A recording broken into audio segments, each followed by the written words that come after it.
All right, so we got a Whirlpool dishwasher here. I'm doing this for a customer, and he wants me to replace the heater. Now this is your heater. It gets hot and it literally dries your dishes. Now look at that. That is not supposed to be like that. All right, so when you do replace these, we got to go to the back of the dishwasher underneath, and we got to remove two nuts, and these actually secure the element, and you're also going to have two wires connecting. So let's go back there. Interesting.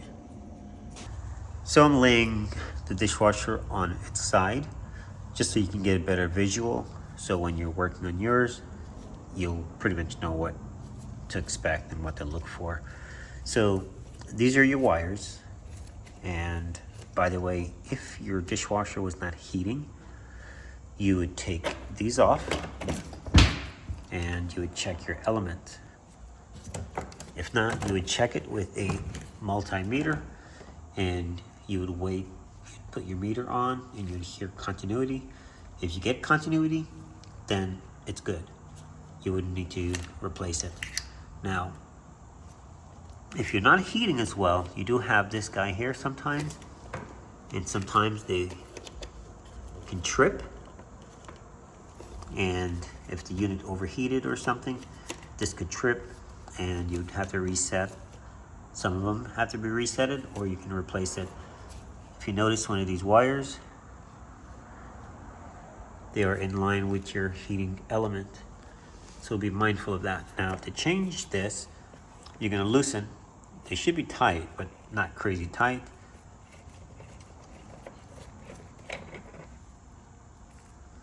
Same thing at the bottom.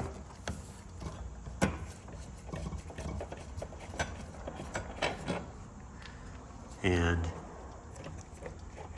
push it in. Same thing. But now we need to go inside and disconnect it. There are some holders that secure the element to the body. So let's go do that. So here we are. Those are the keepers, and you might need to remove this. Not always, but you just twist and it should come right on out, just in case. Okay, so now we're loosened. Up. You're gonna slide it to the left, as you notice.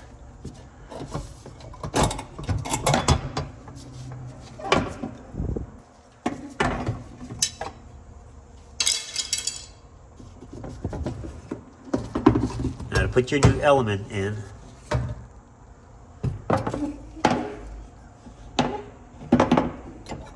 you're gonna slide it.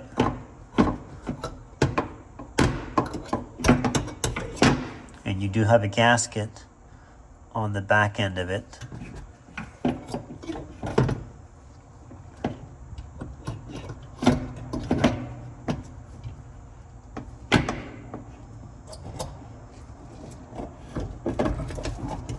Push it in.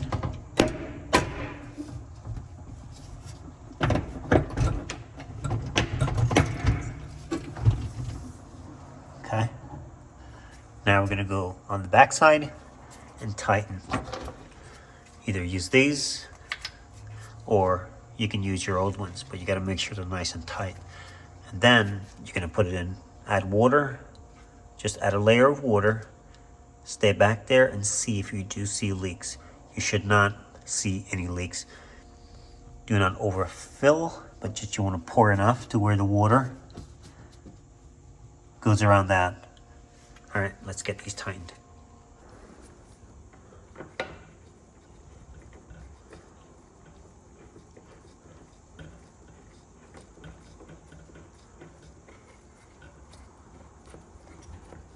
Now you want to make sure they're tight. Not crazy tight, but they need to be tight. Now, if you snug them and they're not tight enough, meaning you notice you have a little bit of water, then you want to go back here and snug it back I like to use my finger or hand tight and then use an adjustable or pliers and just turn them maybe half or one turn.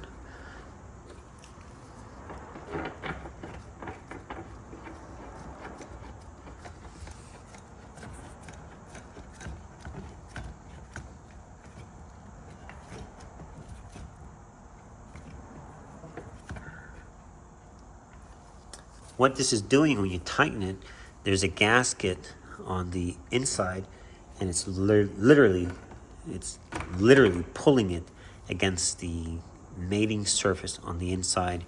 And when it's nice and tight, it's going to give you a nice seal so you don't have a leak. This is the gasket, and it literally mates against the body of the dishwasher. So you gotta make sure you tighten it well, because the water will be here and you don't want it to go down that way and make a mess. All right, so let me snug it up. Not ideal, it will work.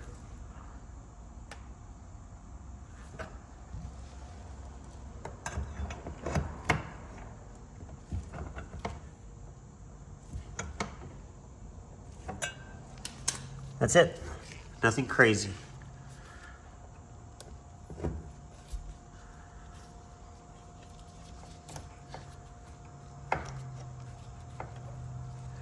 And guys, don't put wires over anything like that. The dishwasher, you tuck your wires and you don't put them over hoses or anything like that.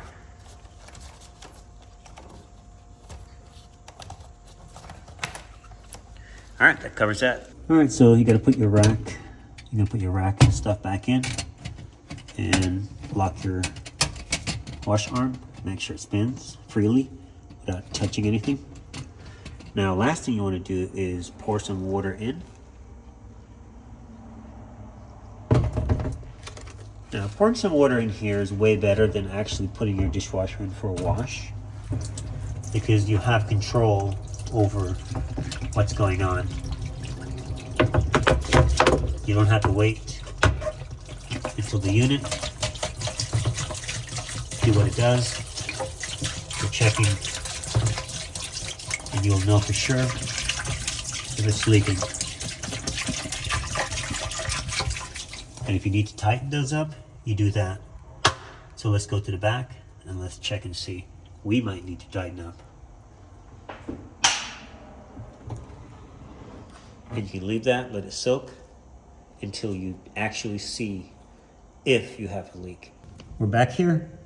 I don't see anything. It's nice and dry. So I'll leave this till tomorrow. You don't have to, but it doesn't hurt. But you should be totally fine, providing you don't see any drips on the floor. You're safe to use your dishwasher. Thanks for watching.